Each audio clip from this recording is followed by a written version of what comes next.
मुद मंगल में संतमाई धर्म प्रेमी सज्जनों, श्रद्धा मूर्ति दीजिए।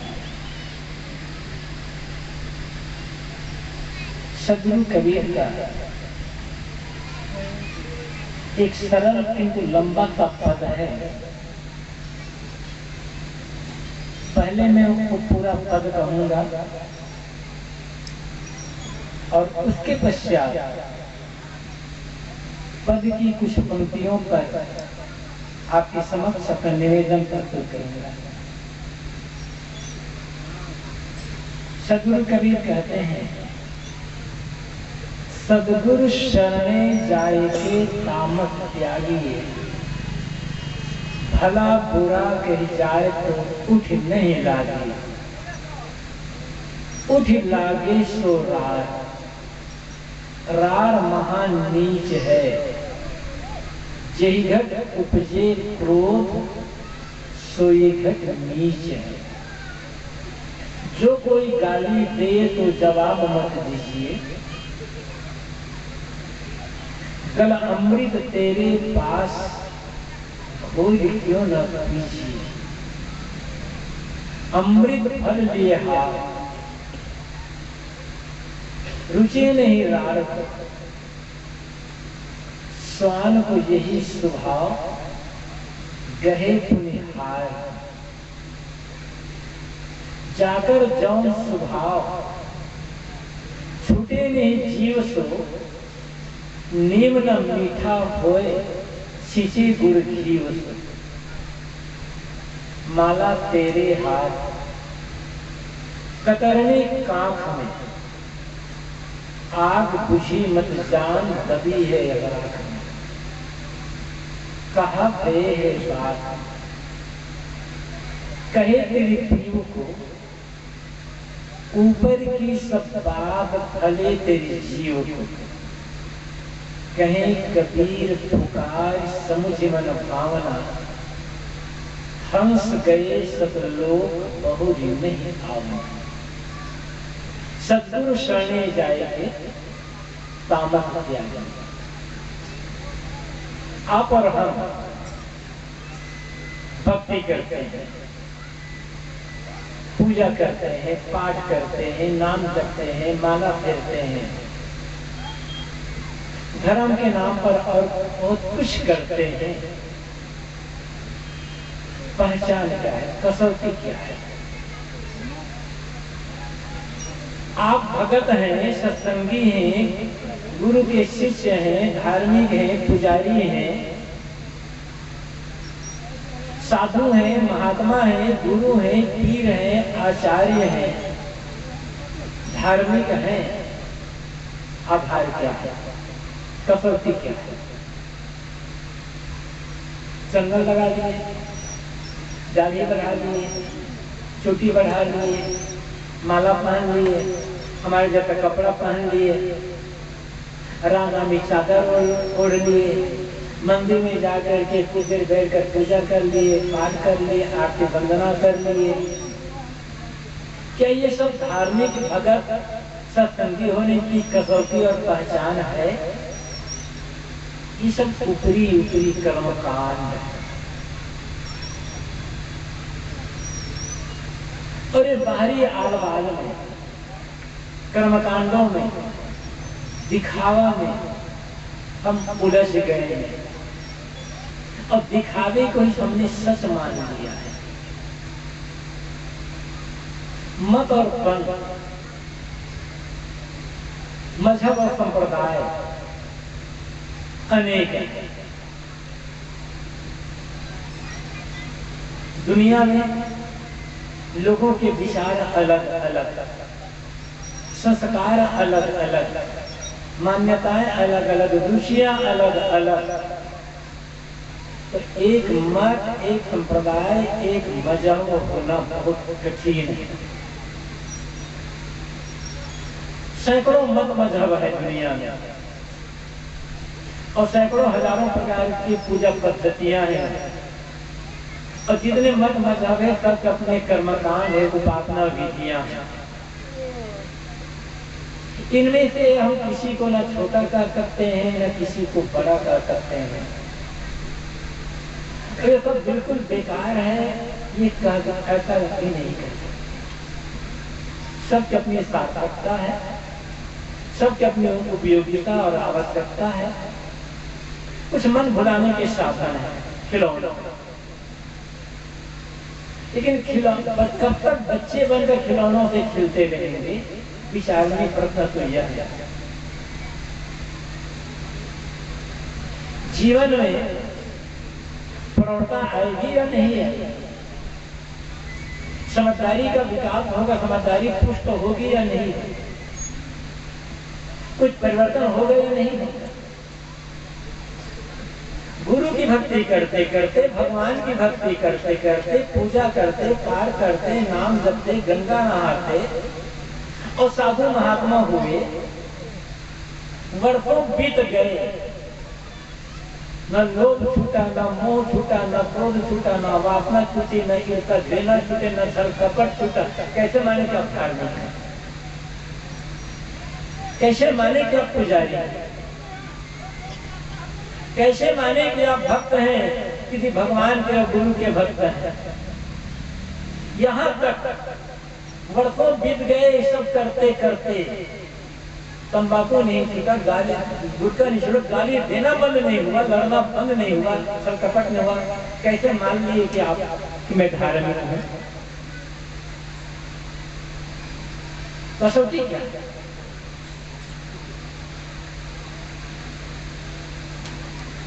मैंने कहा कि मत मजहब को छोटा बड़ा नहीं है। मैं यदि ये कहता हूं क्योंकि मैं कबीर साहब का अनुयायी हूं, और यदि मैं ये कहता हूं कि केवल कबीर साहब के विचारों पर चल करके ही कल्याण होगा, कल्याण का कोई और मार्ग नहीं है, तो मेरा एक कहना झूठा अहंकार है बस। और इस अहंकार से काम नहीं चलेगा। कल्याण के लिए कोई ये साधक होता है, कोई आदमी होता है, किसी गुरु से जुड़ा होता है, किसी मतपंथ की जो मान्यताएं हैं, जो उसमें जो एक श्रेणी बनाई गई है, उस अनुसार से वो वेद बनाता है, पूजा पाठ करता है, तो ठीक। लेकिन कल्याण किसी मत पंथ संप्रदाय की डिबिया में बंद नहीं है। कल्याण पर अधिकार, कल्याण पर, मोक्ष पर, सत्य पर, ईश्वर एवं परमात्मा पर, जीव या आत्मा पर किसी की कटौती नहीं है, किसी का एक अधिकार नहीं। जो जितना अंदर से सरल होगा, विनम्र होगा, जिसका मन जितना निर्मल होगा, चरित्र आचरण पवित्र होगा और सही बोध होगा, उसी का कल्याण होगा, चाहे किसी मत संप्रदाय में हो। इसलिए हम जिस मत संप्रदाय में हैं, अपने संप्रदाय के नियमों का पालन करें। उसमें जो कर्मकांड के नियम बनाए गए हैं, उन कर्मकांडों का पालन करें, आचरण करें। और हमसे भिन्न जो मत संप्रदाय हैं, उनके कर्मकांडों को, उनके धर्म गुरुओं को, उनके पूजा पद्धतियों को आकर के उनके प्रति सम्मान की भावना रखें। एक धार्मिक व्यक्ति की यही पहचान है। यदि एक धार्मिक व्यक्ति कटु है किसी बात को लेकर से, एक धार्मिक व्यक्ति के अंदर कठोरता है, क्रूरता है, एक धार्मिक व्यक्ति के प्रति हिंसा की भावना है, कैसे माना जाए कि वो भगवान को समझा है और कैसे माना जाए कि उसने धर्म को समझा है? आखिर कसौटी क्या? दूसरे के दर्द का एहसास ही हमें नहीं है। हम दूसरे के दर्द, दूसरे की भावनाओं का ख्याल ही नहीं कर पा रहे, समझ ही नहीं पा रहे हैं। अपने सुख के लिए, अपनी शांति के लिए दूसरे रास्ते में रोड़े अटका रहे हैं, अपने स्वार्थ पूर्ति के लिए दूसरों को तकलीफ दे रहे हैं। कैसे माने कि भक्ति जीवन में आ रही है या आ चुकी है? एक प्रसिद्ध भजन है, सुना होगा आप लोगों ने, वैष्णव जन को तेने कहिए जे पीर पराई जाने रे। वैष्णव जन चूंकि नरसिंह मेहता जी वैष्णव भक्त, किन लोग वैष्णव जन कहते हैं? वैष्णव विष्णु का भगत, मूल रूप में वैष्णव का अर्थ होता है विष्णु का जो भगत है, विष्णु और विष्णु के अवतार की पूजा करने वाला है वो वैष्णव है।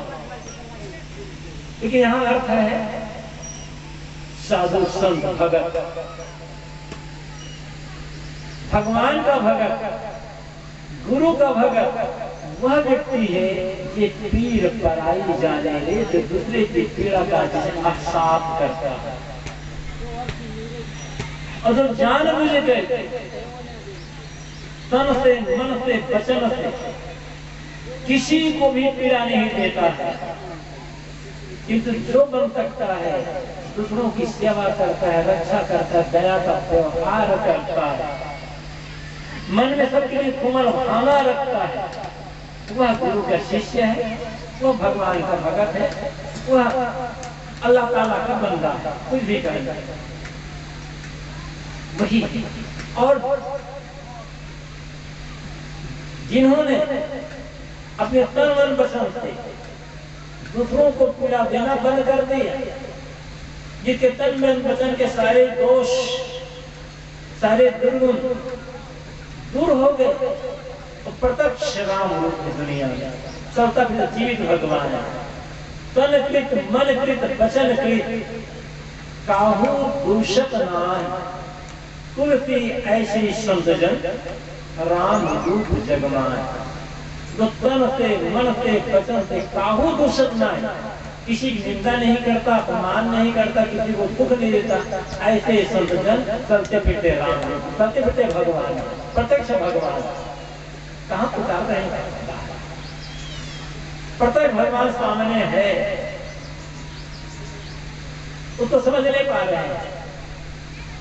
ऐसे जो भगवान है जिनका तन मन वचन निर्मल है, उनको प्रार्थना करें, हमारा और आपका तन वचन निर्मल हो जाएंगे, हम भगवत रूप हो जाएंगे। भगवान पाना नहीं है, भगवान का उद्घाटन करना है, भगवान को समझना है, क्योंकि भगवान सबके भीतर बैठा हुआ है। घूंघट के पट खोल रहे तो पीव मिलेंगे, कभी कहते हैं ये घूंघट क्या है, अरे पीव क्या है? क्या कहीं बाहर मिला हुआ है तो पीव? घूंघट है अविद्या, जिसको यहाँ कहा करते हैं सदगुरु करने जाए के तामस त्यागी, यहाँ ऊपर में तामस कहते हैं, वहाँ घूंघट कहते हैं। बात एक ही, अविद्या, अहंकार, लोभ, मोह, वासना, आशा, तृष्णा, कामना, यही घूंघट। इनका क्या करते हैं? भीतर भगवान घाटित हो जाएगा। कहाँ भटक रहे? ईश्वर सर्वभूतानां हृदय से अर्जुन तिष्ठति, जब गीता में आप बार बार पढ़ते हो, ईश्वर सभी प्राणियों हृदय में बैठा हुआ है, समझने का प्रयास कभी किया? गीता में एक और बढ़िया मंत्र आता है, उपद्रष्टानुमंता सा भरता भक्त महेश्वर परमात्मा की चापी को देहे अश्विन पुरुष पर। उपद्रष्टा जो सब देखने वाला है, अनुमंता जो सबको प्रेरणा देने वाला है, भरता जो सबका भरण पोषण करने वाला है, भोक्ता जो अपने पाप पुण्य कर्मों का फल भोगने वाला है, महेश्वर और जो महान ईश्वर है, परमात्मा अपयुक्त, जिसे परमात्मा भी कहा जाता है, वो कौन? देहे अश्विन, इस देह के भीतर रहने वाला जो पर पुरुष है, जो श्रेष्ठ पुरुष है, आत्मा हुआ, तो आपका लगता है वही तो आप है ना। इतनी बड़ी बात गीता में कही गई है और वो गीता पढ़ रहे हैं, रोज भटक रहे हैं भगवान पाने के लिए। क्यों? ये घूंघट का जो पट है, अविद्या का पर्दा, मोह माया का पर्दा, अहंकार कामना का पर्दा, स्वार्थ का पर्दा, ये पर्दा जब तक नहीं फटेगा, आत्मा साक्षात्कार, परमात्मा साक्षात्कार, आत्मानुभव, केवल मोक्ष का अनुभव कभी नहीं हो सकता है। मैं कह रहा था कि हम और आप भक्त हैं, शिष्य हैं, जिज्ञासु हैं, साधक हैं, धार्मिक हैं, पुजारी हैं, साधु हैं, महात्मा हैं। कसौटी क्या है? सफेद कपड़ा पहन साधु होते, सफेद कपड़ा पहन करके साधु बन सकते हैं, साधु नहीं हुआ जाएगा। और ध्यान देना, बनना बाहर से होता है। हम धार्मिक बनते हैं, तिलक लगा लिए, चंदन लगा लिए, चोटी बढ़ा लिए, धार्मिक बन गए, धार्मिक हुआ नहीं है। बनना अलग है, होना अलग। बनना बाहर से होता है, होना भीतर। जैसे उदाहरण से समझ लो, नाटक होता है, नाच होता है, कोई राजा बनता है, कोई मंत्री बनता है, कोई सेनापति बनता है, कोई बनता है। एक व्यक्ति नाटक में, नाच में राजा का पाठ अदा करता है, राजा बन करके सबको डांटता है, न्याय करता है, और सुबह होता है तो खुदाई लेकर बेचारा खेत बोलने जाता है। अरे राजा हो गया, उसको बनने का जरूरत थी, राजा बना था ना, हुआ नहीं। तो बनना बाहर से होता है, होना भीतर। ऐसे ही साधु भी, साधु एक बनना होता है, कपड़ा पहनने से साधु बना जाता है, और त्याग लगा के साधु हुआ जाता है। जो साधु बना होगा वो झूठ बोल सकता है, गुस्सा कर सकता है, लड़ाई कर सकता है, सरकपट कर सकता है, मारपीट कर सकता है, लेकिन जब साधु हो जाएगा वो कभी नहीं करेगा। इस बात एक बात और समझना, यहीं पर विद्वान और ज्ञानी का अंतर समझना होगा। विद्वान होना अलग बात, ज्ञानी होना अलग बात।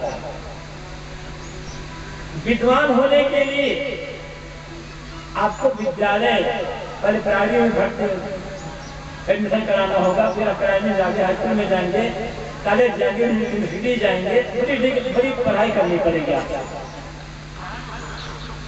आपका डिग्री होगी विद्वान होगी, ज्ञानी बात को डिग्री नहीं होगी।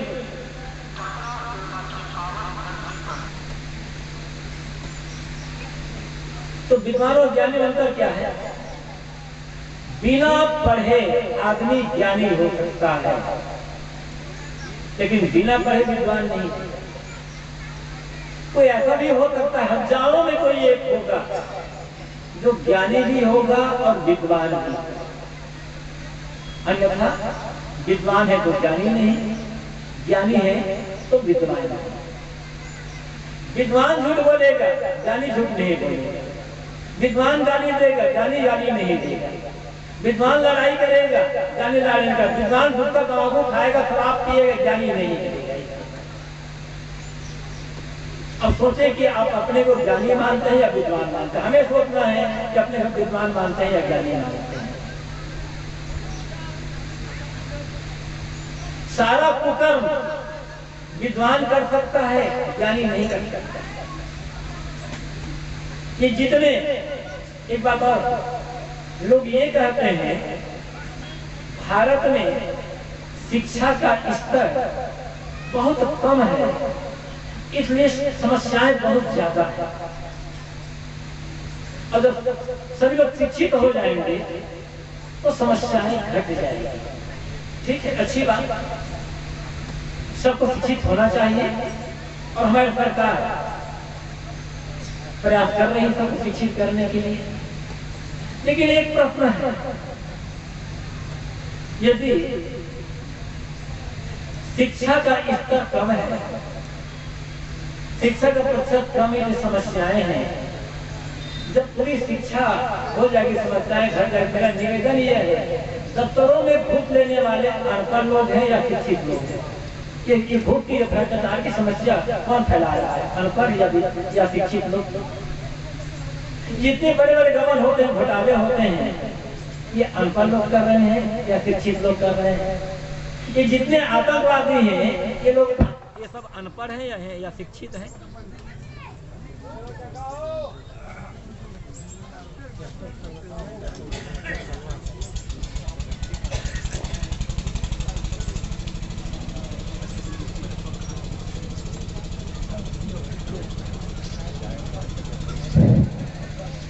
देश के प्रति विश्वासघात करने वाले, देश के फाइलों को बाहर भेजने वाले अनपढ़ हैं, अशिक्षित लोग हैं।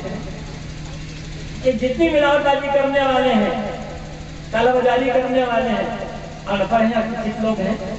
मैं अनपढ़ता का पक्षधर नहीं हूँ, ये मत समझना कि अनपढ़ता का पक्षधर, लेकिन शिक्षित तो हुए, संस्कारी नहीं रहे।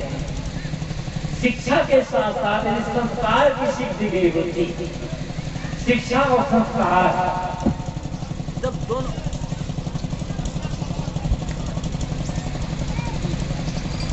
शिक्षा और संस्कार जब दोनों का मेल होगा तो आप ज्ञानी बन जाओगे, और केवल शिक्षा है तो आप विद्वान बन जाओगे।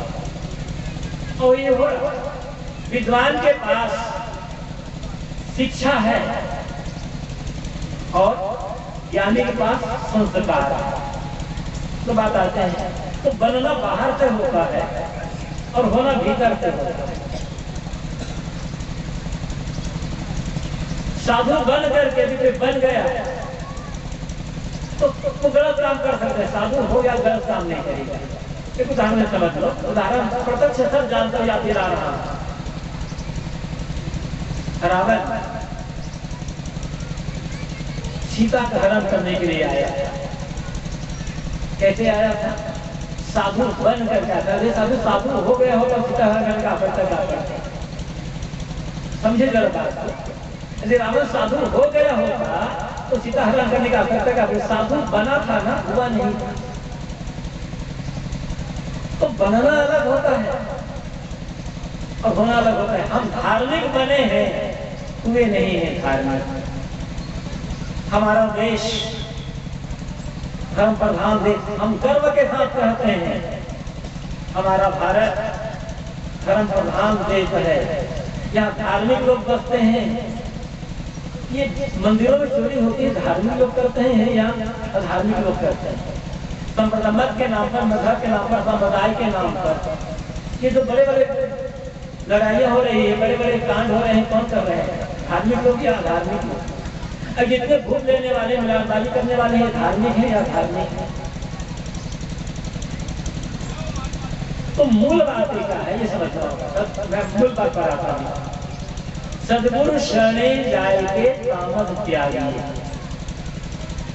सदगुरु कबीर कहते हैं, तुम गुरु की शरण में जा रहे हो, धर्म की शरण में जा रहे हो, भगवान की शरण में जा रहे हो, तो अंदर के तामस का त्याग करो। तामस उत्तेजना, तामस तामस क्रोध, तामस अंधकार, तामस अज्ञान, अनेक अर्थ है तामस। सबका नाम अनेकार्थ प्रसंगत्वात्। कहा कहते हैं, देखो तुम गुरु की शरण में गए हो, भगवान की शरण में गए हो, धर्म की शरण में गए हो, बहुत कुछ करते हो, तुम्हारे भीतर की आग बुझी है या नहीं बुझी है? यदि भीतर की आग बुझ गई है तो समझ लेना कि मैं सच्चा धार्मिक हो चुका हूं। धर्म की पहचान है, धार्मिक होने की पहचान है, भक्त पुजारी होने की पहचान है, भीतर की आग का बुझ जाना। और हर आदमी के भीतर आग लग गई। ये जब जलते देखिए अपनी अपनी आग, ऐसा कोई ना मिला जातो रहेगा। सदगुरु कबीर कहते हैं कि अपनी अपनी आग में सारा संसार जल रहा है। क्या आग भी अपनी ओर पराई होती है? बाहर की जो आग होती है ये अपनी ओर पराई नहीं होती, लेकिन बाहर की आग उनको कभी कभार लगती है, उसमें कुछ लोग जल जाते हैं। हम और आप दुखी हैं, अपनी बनाई आग तो बिरला है जिन्होंने अपने भीतर की आग को पहचाना और पहचान कर बुझा लिया। उसी के लिए सत्संग की आवश्यकता है, उसी के लिए भक्ति, धर्म, पूजा पाठ, ये जितने भी हैं सब की आवश्यकता है। काम की आग, क्रोध की आग, लोभ की आग, मोह की आग, मत्सर की आग, अहंकार की आग, आशा तृष्णा की आग, द्वेष की आग, ये आग कौन लगाया है? हमारे भीतर आग कितने लगाई है? हर व्यक्ति, आप विचारिए, आप यहाँ विद्वान लोग बैठे, बड़े समझदार लोग हैं आप, आपके भीतर जो एक काम, क्रोध, लोभ, मोह, राग, द्वेष की आग है, इसे आपने बनाई है, आपने लगाई है या दूसरे ने लगाई है? ये अपनी बनाई आग। ये भीतर की जो आग बुझ जाए, फिर आप समझ लेना कि धर्म मेरे जीवन में आ चुका है। फिर मंदिर जाओ तो और न जाओ तो। एक बात और याद रखना, धार्मिक होने के लिए मंदिर जाने की कोई जरूरत नहीं। आप जाते हो, अच्छा है, मंदिर जाने वाला आदमी भी धार्मिक हो सकता है। मंदिर जाए, मस्जिद जाए, गिरजा गुरुद्वारा जाए, मठ जाए, लेकिन धार्मिक होने के लिए मंदिर, मस्जिद, गिरजा गुरुद्वारा, मठ, आश्रम जाने की आवश्यकता नहीं है। बिना गए भी आदमी धार्मिक हो सकता है। और धार्मिक होने के लिए ईश्वर को मानना भी जरूरी नहीं है।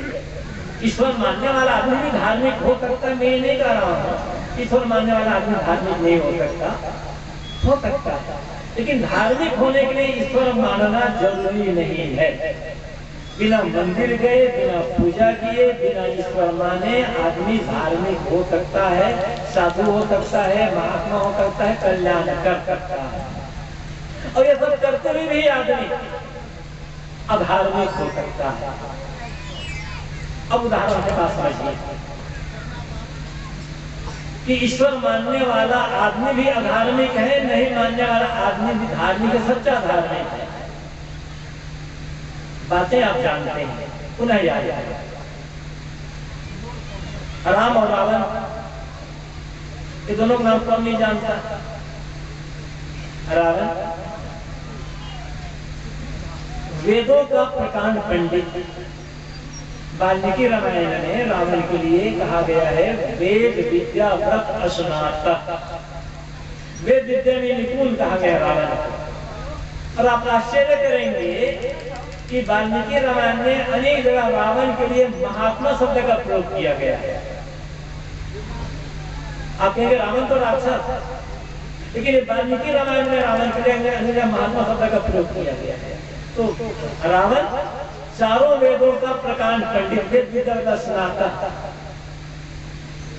भगवान शंकर का बहुत बड़ा भगत, उत्तम उत्कृष्ट करनाती श्री तिरंज पूजे वो भांति गोस्वामी जी की पंक्ति याद आ गया।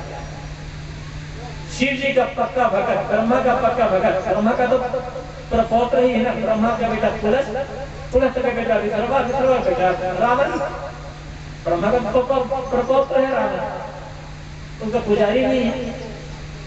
जब शिव जी की पूजा कर रहा है तो भगवान तो मान ही रहा है। आप यहाँ जितने लोग बैठे हैं, कौन कौन रावण जैसा धार्मिक बनना चाहेंगे? हाथ उठाएंगे। धार्मिक तो ईश्वर को मान रहा है, वेद भी पढ़ रहा है, पूजा भी कर रहा है, ब्राह्मण भी है, लेकिन आप लोगों को रावण जैसा धार्मिक कौन बनना चाहेंगे? कोई नहीं। लेकिन दूसरी ओर देखिए, बिना ईश्वर माने, बिना वेद माने आदमी धार्मिक हो जाता है। आपकी धरती पर महान संत लाइट ऑफ एशिया जी नहीं कहा गया है तथागत बुद्ध ईश्वर नहीं मानता, वेद प्रमाण नहीं मानता, धार्मिक है या नहीं है? बुद्ध जैसा धार्मिक, महावीर स्वामी जैसा धार्मिक, हम खुद महावीर स्वामी की जमीन पर बैठे हुए हैं, उनके तपस्वी पर बैठे हुए हैं। महावीर स्वामी ईश्वर नहीं मानते, बुद्ध ईश्वर नहीं मानते, दोनों वेद को प्रमाण नहीं मानते। इनके जैसा धार्मिक मिलना मुश्किल है। ये धर्म क्यों? धर्म इनके जीवन में उतरा। इन्होंने धार्मिक होने का नाटक नहीं किया, दिखावा नहीं किया, धर्म को जीने का प्रयास किया, जीने का प्रयास, धर्म को जिया। पिछले बातें में नहीं कि विद्वान होना अलग बात और ज्ञानी होना अलग बात। विद्वान हो जो पढ़ना लिखना पड़े, ज्ञानी उन्हें पढ़ना पड़े। महर्षि में ही किसी विद्यार्थी से डिग्री मिली, उनको आज उनको पीएचडी हो रही है, लेकिन महर्षि में ही नहीं कहा पीएचडी किया था। किस विद्यालय से उन्होंने ग्रेजुएशन या पोस्ट ग्रेजुएशन किया था? कबीर किस विद्यालय में पढ़े थे? नानक, रैदास, संत भगत, ये ज्ञानी थे। विद्वान भले ना, विद्वता भले ना, ज्ञान इनके जैसा ज्ञान है। नानक जैसा ज्ञानी, कबीर जैसा ज्ञानी, रैदास जैसा ज्ञानी, महात्मा जैसा ज्ञानी यदि दस हो जाए ना तो दुनिया का मेरा प्यार हो जाएगा। अमूल बात करने आता है, सदगुरु शरणे जाए के कामत किया जाए। तुम्हारे भीतर की जो आग है, ये आग बुझ जाए, बस गुरु के भगत कर दिया, भगवान के भगत, कुछ भी भक्त सबके भगत कर दिया। गोस्वामी जी ने कहा, अहंकार की आग में दहत सकल संसार, तैसे बाँचे संत जन, केवल शांति आधार। गोस्वामी जी की छोटी टीका है, बनी उसकी पंक्ति है। गोस्वामी जी कहते हैं, पूरा संसार अहंकार की आग में जल रहा है, शांति का भाव लेकर के केवल संत ही इससे बच सकते हैं। इसको मैं दूसरे ढंग से कह सकता हूं, जिनके भीतर के अहंकार की आग बुझ गई है, वही संत है। कपड़ा चाहे मेरा हो चाहे कपड़ा आपका, बस साधुता कपड़े में नहीं, संत तो कपड़े में नहीं है। चाहे लाल कपड़ा हो, चाहे सफेद कपड़ा हो, चाहे मेरा चाहे पैंट कुर्ता हो, चाहे धोती कुर्ता हो, चाहे साड़ी ब्लाउज हो, जिसके भीतर की आग बुझ गई वो संत, और जिसके भीतर की आग जल रही है वो संत है। सन्यासी वह है जिसके भीतर के काम क्रोध मोह की आग बुझ गई है, और संसारी वो जिसके भीतर आग जल रही, कपड़ा चाहे जैसा पहना हुआ हो। चाहे किसी बात के लिए कहते हैं, सदगुरु शरणे जाए के कामत किया गया। भीतर का तामस, भीतर की आग, भीतर का ज्ञान, इसका त्याग कर दो, तुम सब चाहे जितना नाम सबके भगत हो गए। स्वीकार है कि मेरे भीतर अज्ञान का अंधकार छाया हुआ है। जरा कल्पना करें, अचानक कोई व्यक्ति अभी हम लोगों के बीच आ जाए और आकर के माइक पे घोषणा करते, यहाँ जितने भी लोग बैठे सबके सब अज्ञानी है, यहाँ अज्ञानियों की सभा जुड़ी हुई है। कैसा लगेगा जरा? अच्छा लगेगा सुनकर? कोई कह दे कि तुम बड़े अज्ञानी हो, सहने हो, कोई व्यक्ति अपने को अज्ञानी मानने को तैयार नहीं होता। हर व्यक्ति को ज्ञानी होने का अहंकार है, मुझे भी और आपको भी, सबको। मुझे अहंकार नहीं है ये कहना गलत है। अरे उसी अहंकार मिटाने के लिए साधना है, उसी अहंकार मिटाने के लिए त्याग करा के पद पर गुरु शरण में आए। कोई व्यक्ति कह दे कि तुम बड़े अज्ञानी हो, तुम बड़े नासमझ हो, ये सुन करके यदि भीतर में क्रोध आ गया, समझना हमने सिद्ध कर दिया कि मैं अज्ञानी हो गया। अज्ञान ना होता क्रोध ना आता। किसी ने कहा कि बाबा आप बड़े अज्ञानी हो, और मैं इतना सुनते ही मैं दुखा आकर के सब कहने लग गया, सिद्ध कर दिया मैं सचमुच अज्ञानी हो गया। यदि अज्ञानी ना होता क्रोध क्यों करता? किसी ने कहा कि बाबा आप बड़े अज्ञानी हो, सुन करके शांत आ गया, न बाहर प्रतिक्रिया हुई न भीतर प्रतिक्रिया हुई, मन शांत। समझ लेना अज्ञान मिट चुका है, धर्म जीवन में आ गया, भक्ति जीवन में आ गया। इसी के लिए मेहनत करना। हम मन पर बैठ करके बोल रहे हैं, इसमें कौन मेहनत है? अब नीचे बैठ करके सुन रहे, इसमें कौन मेहनत है? मंदिर जाकर के बेटा पानी डाल दिए, थोड़ा प्रसाद चढ़ा दिए, आरती कर लिए, पूजा करी, इसमें कौन मेहनत है? मेहनत तो जीवन को शोधने में, मेहनत तो भीतर की आग को बुझाने में। क्या भीतर की आग वाली बुझ रही है, या अज्ञान का जो अंधकार है, अंधकार दूर हो रहा है? आप मंदिर जाते हैं, आज हमारी माता बहने बहुत मंदिर जाते हैं, आप लोग भी जाते हैं। मंदिर जाते थे आप, दिए जलाते हैं, घर में मंदिर बना लिए हैं, किसी महापुरुष का फोटो रख लिए हैं, चित्र रख लिए हैं, मूर्ति रख लिए हैं, वहां दिए जलाते हैं, अच्छी बात है। लेकिन रात्रि का समय है, अंधकार होने वाला है, उस समय आप मंदिर में या देहरी पर या बाहर घर आंगन चबूतरे पर आपने दिया जला दिया, बात समझ में आई नहीं कि अंधकार है, प्रकाश करने के लिए दिया जलाया गया है ताकि लोगों को ठोकर न लगे, किंतु सूरज उग चुका है, पूरा प्रकाश फैल चुका है, इसके बाद भी आप नहा धोकर जब मंदिर जाते हैं तो दिया जला देते हैं। कोई संत आता है, गुरु आते हैं, आप आरती जलाकर एक छोटी बत्ती लाकर गुरु की आरती करते हैं, जरूरत क्या है? वो आरती जो दिखा रहे हो गुरु को, वो गुरु जरूरत है या आपको? हमें जरूरत? जो मंदिर में दिया जला रहे हो वो देख आवश्यकता किसको है? जो भगवान कहा माना जाता है कि जो भगवान तो पूरी दुनिया को प्रकाशित करने वाला है, तो भगवान सामने एक छोटा सा दिया जलाना, बात समझ में तो नहीं आया। वस्तुतः एक परंपरा का निर्माण हम कर रहे हैं और परंपरा को ढोते ढोते परंपरा में जो संदेश दिया गया है, संदेश हम भूल गए, इसलिए कोई परिवर्तन नहीं आ रहा है जीवन में। आप मंदिर में दिया जलाते हैं, जलाए एक बार दो बार जैसे आपकी मर्जी, लेकिन याद रखना उस दिए की दिया भगवान के लिए नहीं होता। दिए की आवश्यकता मंदिर में बैठे भगवान को नहीं है, दिए की आवश्यकता है कि हृदय मंदिर में बैठे भगवान। कैसे? आप बहुत दिया जलाए, अब फिर दिया जलाए, एक निवेदन है मेरा माता बहनों से, आप दिए जला ले, चाहे मंदिर में, चाहे घर में, चाहे गुरु चित्र सामने, किसी चित्र सामने, और दिया जला दे, चाहे बैठकर, चाहे खड़े होकर, आंख बंद कर, हाथ जोड़कर सच्चे मन से प्रार्थना करिए, क्योंकि दिया अपने लिए है।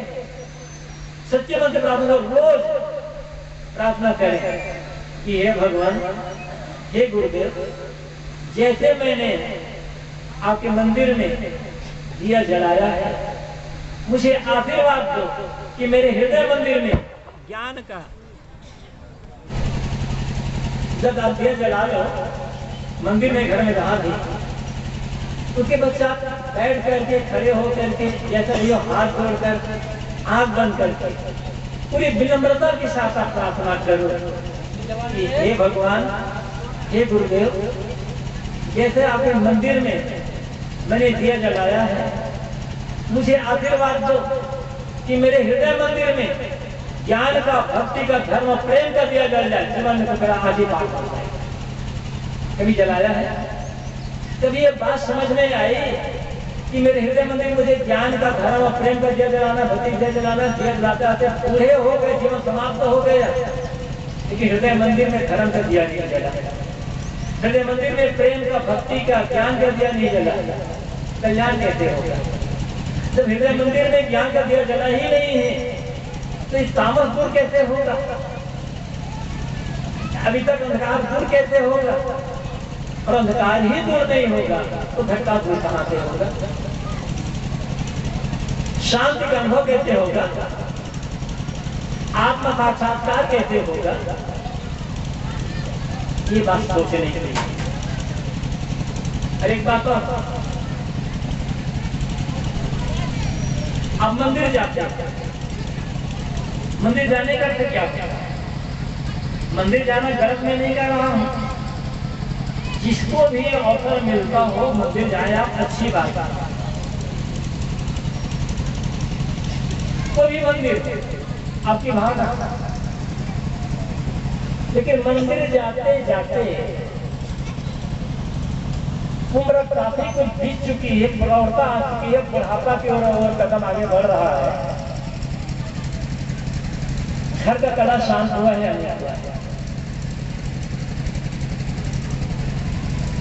जीवन का कला मन का कला शांत हुआ है या नहीं? आखिर क्यों पूजा कर रहे हैं,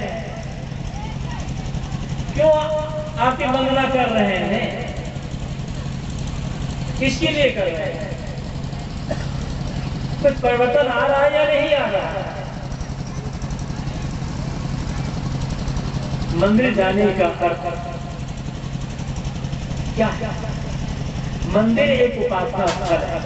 मंदिर हो, मस्जिद हो, गिरजा हो, गुरुद्वारा हो, कुछ भी हो, ये उपासना स्थल है।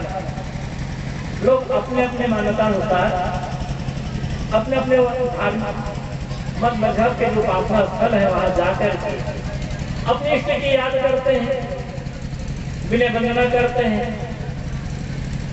लेकिन विनय वंदना तक ही रुक जाना है, इष्ट तक याद तक रुक जाना है या आगे बढ़ना है? मंदिर जाने का अर्थ होता है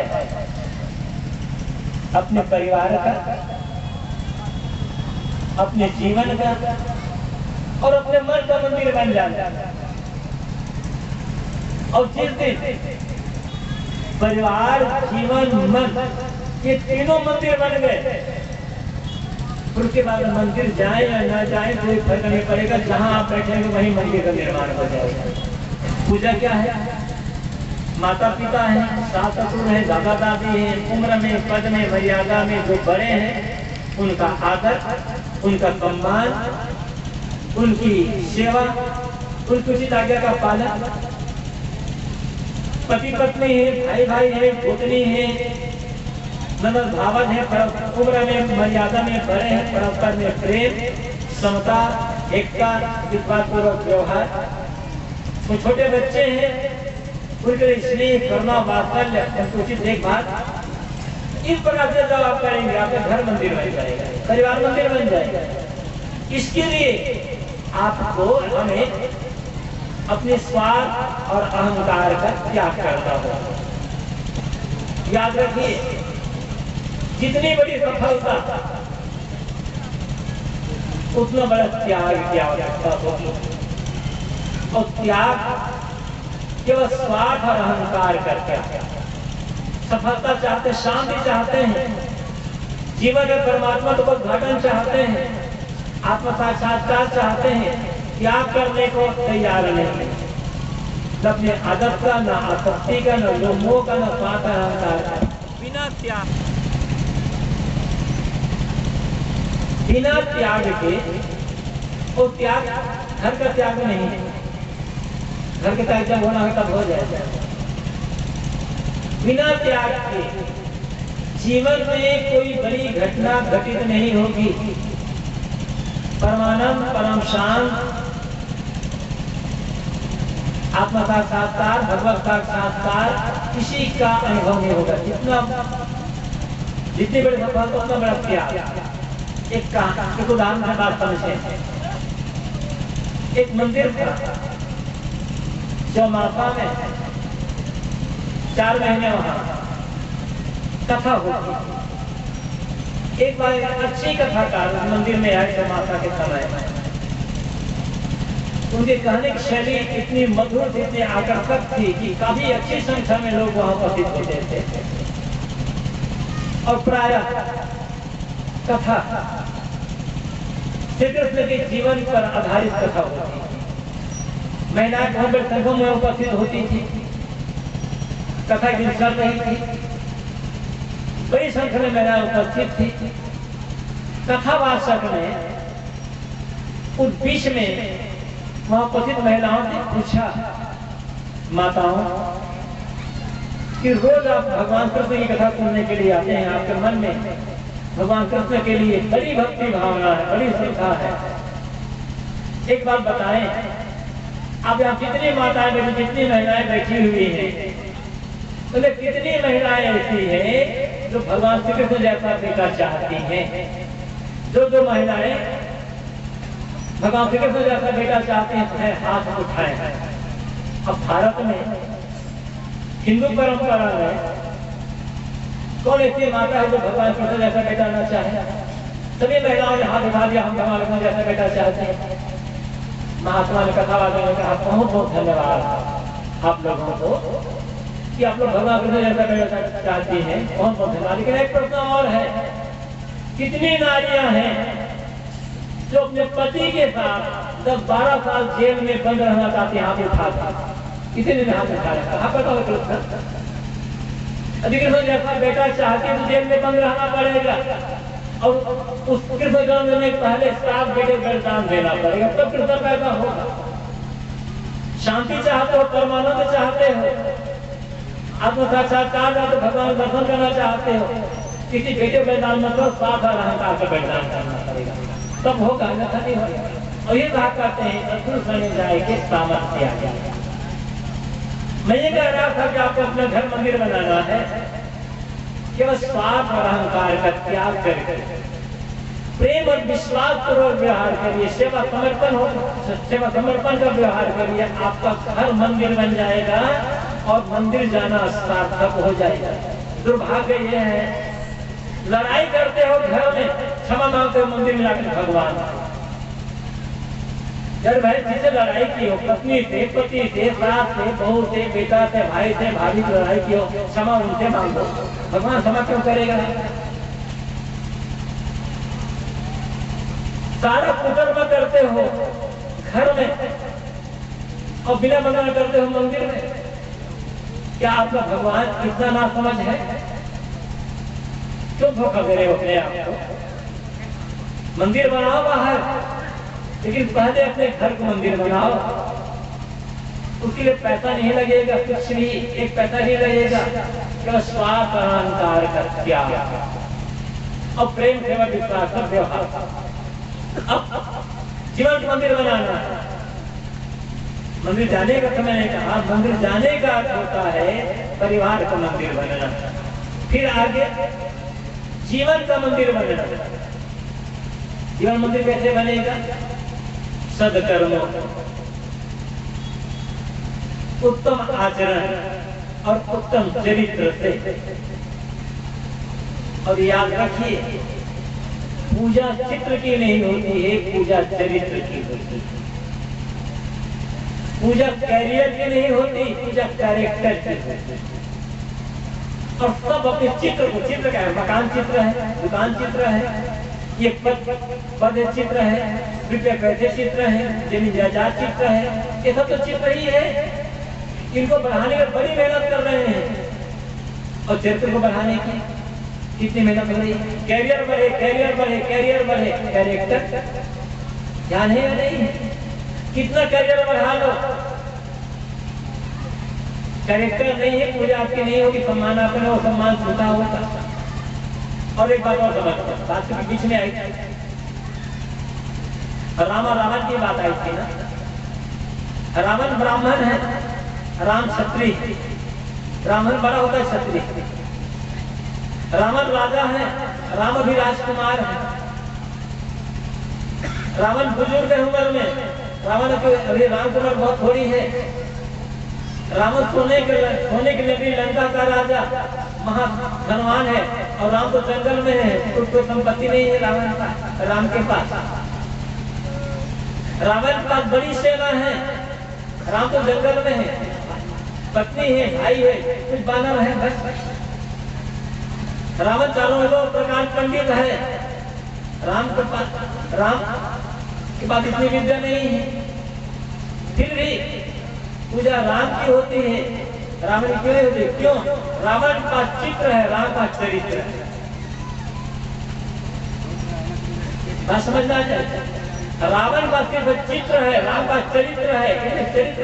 चित्र बने या ना बने, जरूर है बेटा, थोड़े यहाँ पर थोड़ी मर्यादा तो रखो तब की।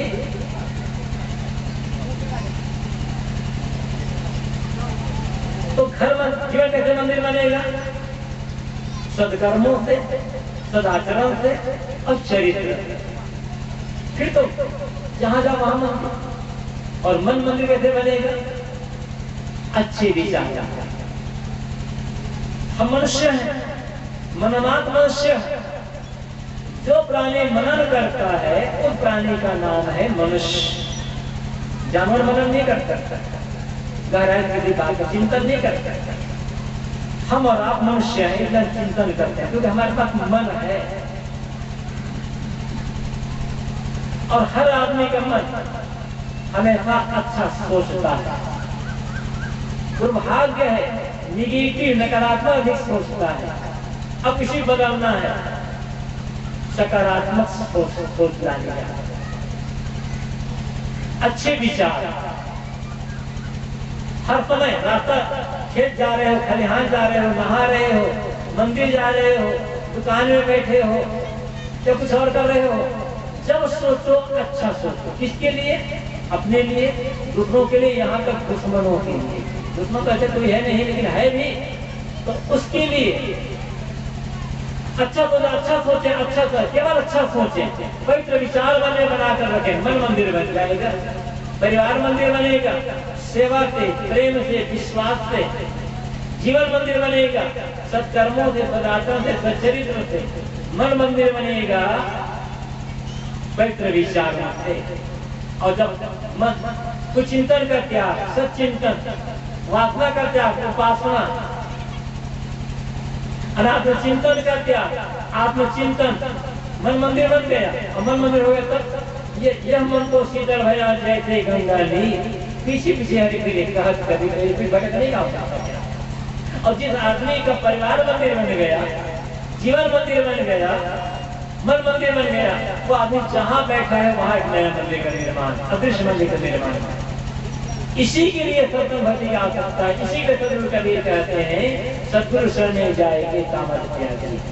तुम गुरु की शरण में जा रहे हो, धर्म की शरण में जा रहे हो, भगवान की शरण में जा रहे हो, तो भीतर का जो तामस है, भीतर की जो उत्तेजना है, भीतर का जो लोभ लालच है, भीतर की जो अविद्या है, अज्ञान है, अंधकार है, इसका त्याग कर, कुटिलता का, क्रूरता का, कठोरता का त्याग कर, अहंकार कामना का त्याग कर, फिर हर जितनी भी चाहे उसकी भक्ति जीवन में सार्थक। यही भगत होने का, धार्मिक होने का, पुजारी होने का, साधक होने का और साधु महात्मा होने का लक्षण है। एक पंक्ति में सदगुरु कबीर पूरी जीवन का सार मत करके रख देते हैं।